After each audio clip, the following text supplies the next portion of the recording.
Howdy there, youngins. SilverMongooseVideos here with something just a little bit different today. I was on one of my subscribed channels, the Dreamcast Junkyard, which you guys should go check out if you love the Dreamcast. They have over 80 Dreamcast videos, all full of goodness.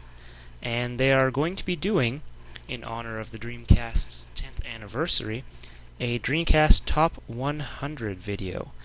And you can go on their website, and you can vote for which games you think deserve to be in the top 100. And they also said you could do reply videos, so I thought that I would do one myself.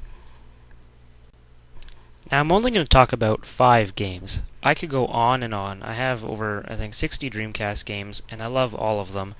But I'm going to talk about just 5 games which I think definitely deserve to be in there, and why.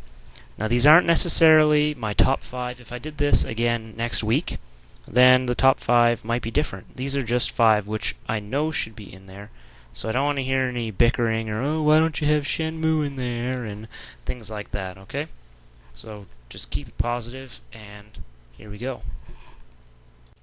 Space Channel 5. Now this is a very unique title, which is kind of a mix between a rhythm game and a memory game.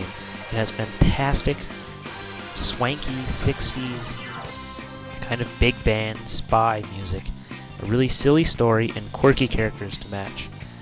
It also has really good body motion graphics. It's just tons of silly fun, and though it is short, it is a game with a lot of replay value.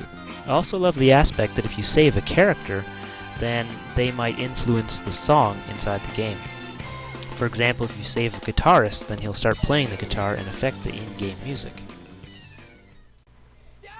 Crazy Taxi. Now this is a great arcade classic that was ported straight to your Dreamcast. It's tons of fun, great to pick up for either 5 minutes or 50 minutes. And though the music is limited, it definitely fits the very fast pace of the game. The controls and outrageously unrealistic physics keeps the game pace up, challenging you to go faster and faster, doing more stunts, and making more money.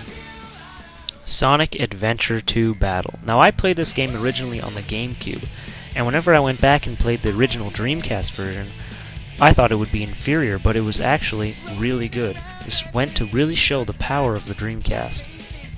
Now this game improved vastly on Sonic Adventure, especially in the cutscene section and voice acting. It has great music, fantastic graphics, and an interesting Hero Dark level selection system. It has a very satisfying and awesome ending, and introduced a lot of great characters as well.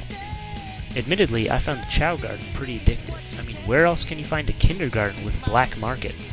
Some levels are just so much fun, and I can't even count how many times I've played City Escape. Soul Calibur.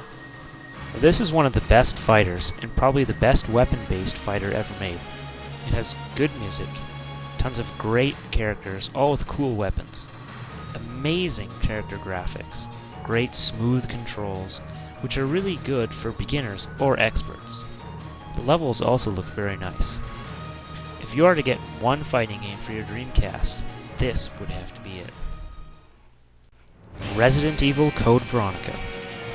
Now this is one of the final Resident Evil games that followed the original formula, and this game perfected it. The controls and graphics were top-notch, and the vast landscape was a lot more fun to explore than in previous titles. Now the voice acting isn't the best, but it's pretty good, and the cutscenes were very well polished and very solidly directed. The story gives some history of Resident Evil, as well as throws you for a loop on more than one occasion. It is also quite a bit longer than some past Resident Evil games. In addition, this game probably has some of the more fun Resident Evil weapons. One thing I really liked about this game on the Dreamcast was the ability to see your health on your memory card or VMU, so it wouldn't clutter up the screen. Overall, this is probably one of the best Resident Evil games, and it is available on your Dreamcast. So there you have 5 games which I think most definitely need to be on the top 100 Dreamcast games at the Dreamcast Junkyard. Now I reiterate that these aren't necessarily my top 5 favorite. I love all my Dreamcast games, and these aren't even in order of which ones I like better. So please keep the comments positive and go check out the Dreamcast Junkyard.